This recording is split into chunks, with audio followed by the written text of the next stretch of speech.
Shalom, selamat pagi Bapak Ibu Saudara sekalian. Kita berjumpa lagi. Haleluya, haleluya. Mari kita berdoa bersama-sama Bapak Ibu. Terima kasih Tuhan Yesus, pada pagi hari ini Engkau memberikan kesempatan kepada kami untuk menikmati semua karya-karya-Mu Bapa. Dan kami rindu hidup kami senantiasa dipenuhi oleh kebenaran-Mu yang membawa kehidupan kami makin hari makin berkenan di hadapan Tuhan.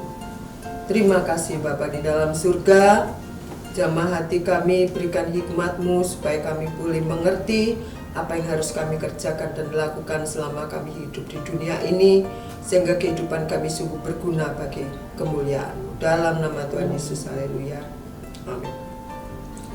Puji Tuhan Bapak Ibu Saudara dikasihi oleh Tuhan. Pada pagi hari ini kita lanjutkan lagi bagian yang kedua tentang pengkhianatan. Bapak Ibu Saudara dikasihi oleh Tuhan, ayat kita masih tetap di dalam Injil Matius. Injil Matius 27 ya. Injil Matius 27 ayat yang ketiga. Demikian bunyinya Bapak Ibu. Pada waktu Yudas yang menyerahkan dia melihat bahwa Yesus telah dijatuhi hukuman mati, menyesal ia, lalu ia mengembalikan uang yang 30 perak itu kepada imam-imam kepala dan tua-tua. 4. Dan berkata, aku telah berdosa karena menyerahkan darah orang yang tak bersalah. Tetapi mereka berkata, apa urusan kami dengan itu? Itu urusanmu sendiri. Maka ia pun melemparkan uang perak itu ke dalam bait suci, lalu pergi dari situ dan menggantung diri. Puji Tuhan. Ada penyesalan. Kalau kita bicara penyesalan, maka kita akan teringat dengan si Petrus yang juga melakukan penyangkalan diri, tetapi Petrus bertobat, dia kembali lagi ke jalannya Tuhan. Tetapi kalau Yudas mengakhiri penyesalan itu dengan keputusan yang salah, yaitu menggantung diri, bunuh diri. Bapak Ibu Saudara dikasihi oleh Tuhan, kalau kemarin yang bagian pertama kita melihat sisi-sisi Yudas ya, tetapi pada pagi hari ini kita akan melihat sebenarnya ada apa, alasan apa yang menjadikan Yudas ini berani atau punya niat untuk menukar Yesus dengan 30 keping mata uang perak pada waktu itu. Selain para pemuka-pemuka agama ini memberikan iming-iming dengan 30 keping perak mata uang ini, ya, tentu para tua-tua agama pada waktu itu mempunyai niat sendiri.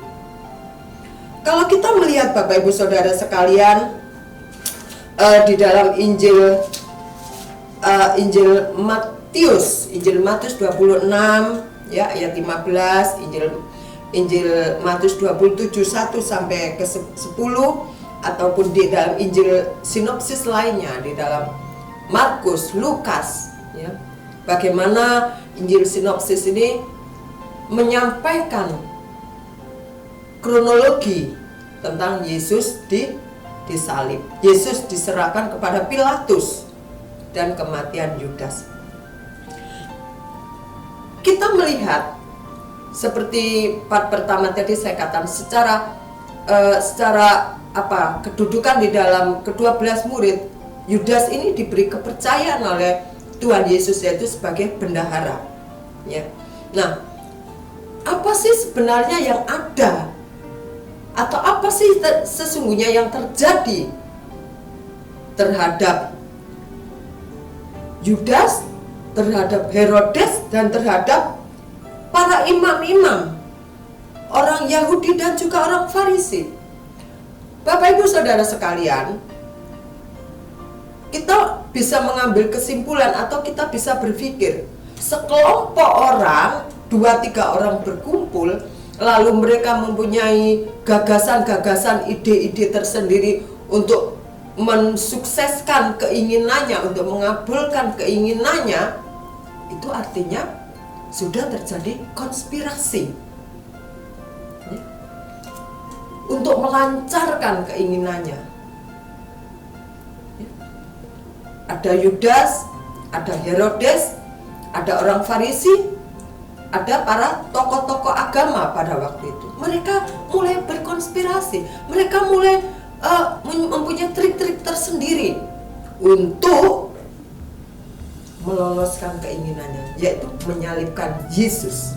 Keinginannya cuma satu, menyalibkan Yesus. Nah, Bapak Ibu Saudara sekalian, Yudas waktu sudah berjanji kepada para pemuka-pemuka agama, dia berpikir Bapak Ibu bahwa gurunya yang dipanggil Rabi ini adalah orang hebat.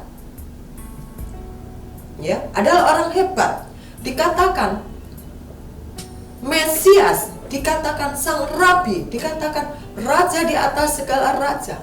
Maka orang-orang Yahudi pada waktu itu, seperti kemarin saya katakan, kalau raja yang baru ini hadir, lebih kedudukannya lebih tinggi dari Herodes, kursi Herodes mulai goyang.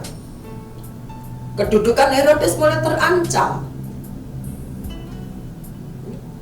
Lalu maksudnya Yudas sendiri, wow, ya, dia menjadi salah satu murid raja di atas segala raja.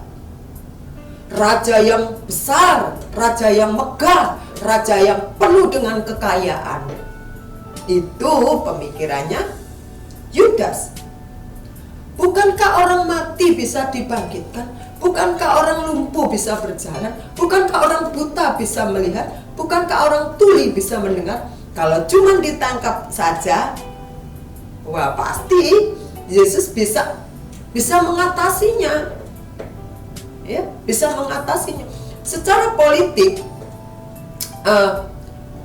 kehadiran Yesus ini telah membuat resah para tua-tua agama pada waktu itu, para orang Farisi. Secara pengajaran, orang Farisi juga mulai tergeser kedudukannya. Bukankah pada waktu itu di mana Yesus berada, berbondong-bondong orang datang mau mendengarkan pengajarannya. Dan itu membuat orang Farisi mulai cemas. Waduh, kalah nih aku dengan si Yesus itu, anak tukang kayu. Ya, dia hatinya mulai kecut, hatinya mulai kesel, hatinya mulai macam-macam. Sehingga mereka berkompromi, mereka melakukan konspirasi semata-mata untuk menyingkirkan, yaitu Yesus. Sehingga kedudukannya itu tidak lagi digoyang.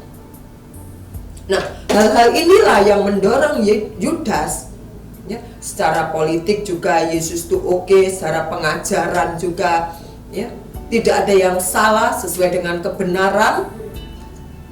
Dilihat dari kasihnya, begitu dia mengasihi, ya, orang miskin pun dia tolong, dia beri makan 5.000 orang, bertanggung jawab terhadap pengikutnya.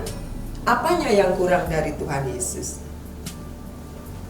Konotasi pemikiran yang begitu terhadap Yudas inilah yang membuat Yudas berani menjual Yesus. Dia pikir waktu Yesus ditangkap, dia akan simsalabim. Wah, nggak bisa. Waktu dia disalib, simsalabim, dia akan turun dari salib. Ternyata itu tidak dilakukan oleh Yesus. Sehingga di dalam ayat yang ke-3 tadi dikatakan di sini bahwa Yesus telah dijatuhi hukuman mati, menyesalah dia. Yudas mulai menyesal. Ternyata pengkhianatan dia itu membuahkan kerugian bagi orang lain. Ya. Penyesalan tidak ada artinya. Menyesal kemudian tidak ada artinya. Pada pagi hari ini Bapak Ibu Saudara dikasih oleh Tuhan, apa yang kita pelajari pagi hari ini, biarlah setiap kita 2-3 orang berkumpul, yang kita kabarkan, yang kita bicarakan adalah firman Tuhan. Yang kita rundingkan adalah nama Yesus. Ya. Yang kita lakukan semua itu hanya untuk kemuliaan Yesus. Jangan sampai ada konspirasi di antara kita di gereja. Tetapi biarlah setiap kita 2-3 berkumpul dalam nama Yesus, Tuhan diagungkan, Tuhan dimuliakan. Sehingga dalam pengiringan kita kepada Tuhan Yesus sekali-kali tidak tercemari oleh yang namanya pengkhianatan seperti yang Yudas lakukan. Bapak Ibu Saudara yang dikasihi oleh Tuhan, di mana Mesias adalah raja di atas segala raja, adalah benar adanya. Dia sudah bertata dalam kehidupan kita. Dia sudah tinggal dalam kehidupan kita. Dia bertata sebagai Tuhan di atas segala Tuhan, sebagai raja di atas segala raja. Di kemudian hari dia datang untuk membawa Bapak Ibu Saudara sekalian serta saya, orang saleh, untuk diangkat ke surga. Puji Tuhan, pada pagi hari ini Bapak Ibu Saudara sekalian yang kita petik adalah, kalau firman Tuhan katakan 2-3 orang berkumpul dalam nama Yesus, Tuhan hadir. Begitu juga kita, 2-3 orang berkumpul, kita melakukan sesuatu yang mulia kepada Tuhan. Bukan sebaliknya, kita melakukan hal-hal yang itu akan merugikan diri kita sendiri dan juga merugikan orang lain. Puji Tuhan Bapak Ibu, kita belajar dari Yudas pada pagi hari ini, dan itu kita mau menjadi pembelajaran kita sehingga kita tidak pernah melakukan hal-hal yang salah yang seperti Yudas lakukan, tetapi membuat kita sadar pengabdian kita adalah tulus kepada Tuhan, tidak tercemari, tidak ada ragi-ragian dalam kehidupan kita, atau tidak ada sampah-sampah yang akan menghancurkan diri kita sendiri juga yang ada di dalam sekeliling kita. Selamat pagi, mari kita berdoa. Terima kasih Tuhan, kuatkan dan teguhkan iman kami dalam pengiringan kami kepada Engkau Tuhan. Ada suka dan duka Tuhan Yesus, ada kelelahan kami dalam mengiring Tuhan, tetapi biarlah Roh Kudus terus menguatkan kami. Roh Kudus terus memberikan sukacita dalam kehidupan kami. Roh Kudus terus memberikan penghiburan kepada kami, sehingga kami tidak menjadi penat, kami tidak menjadi lelah Tuhan, dan kami terus dalam segala apa yang kami kerjakan, dalam pikiran kami Tuhan, apa yang kami rancangkan, kami terus melibatkan Engkau, karena Engkau Raja di atas segala raja dalam kehidupan kami. Bertatalah Engkau selamanya dalam kehidupan kami Tuhan. Terima kasih Bapa, terima kasih. Inilah ucapan syukur kami, dan kami serahkan hidup kami sepenuhnya ke dalam tangan Tuhan. Di dalam nama Tuhan Yesus, haleluya, amin. Selamat pagi, selamat beraktivitas Tuhan. Bapak Ibu Saudara yang dikasihi oleh Tuhan, Tuhan Yesus bertata dalam kehidupan kita sekalian. Haleluya, amin.